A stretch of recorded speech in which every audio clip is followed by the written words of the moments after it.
Isang mapagpalang araw po sa inyong lahat. Celebrity Chika Time po muna tayo at may inihanda po akong chika para sa inyo. Tara po't magchika na po tayo. Asia's multimedia star na si Alden Richards, pinasok ng pagiging direktor.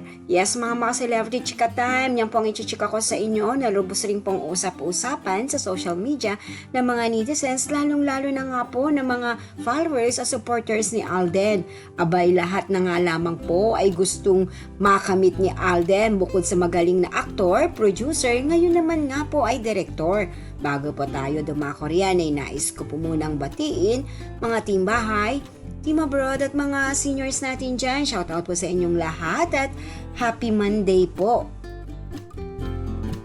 Narito po muna ang ilan sa pa-updates ni Maine at Alden. Si Maine nga po dumalo sa kaarawan o birthday celebration po ng kanyang BFF na si MJ Lastimosa. Kasama po niya rito ang isa pa rin niyang BFF na si Maha Salvador. Mula nang nakasama ni Maine si MJ sa Itbulaga ay naging close na po sila sa isa't isa. Samantala si Alden naman naging successful ang kanilang kauna-unahang mall show na ginanap po sa Glorieta kasama si megastar Sharon Cuneta. Ito po ay promotion ng kanilang upcoming movie na mapapanood po natin sa darating na Pasko. At syempre, isa rin po ito sa Metro Manila Film Entry kung kaya naman inaabangan na po ng lahat ang kanilang pelikulang ito.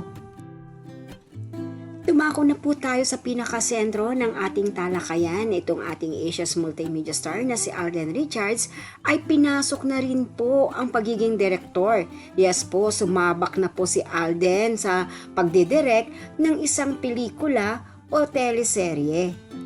Narito po at silipin po natin ang kaganapan ni Alden bilang direktor.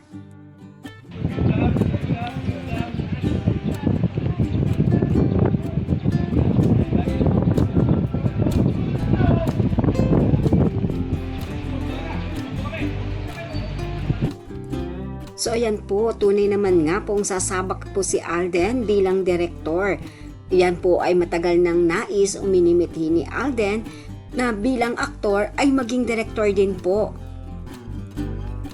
Let's wait and see na lamang po sa iba pang kaganapan ni Alden bilang direktor.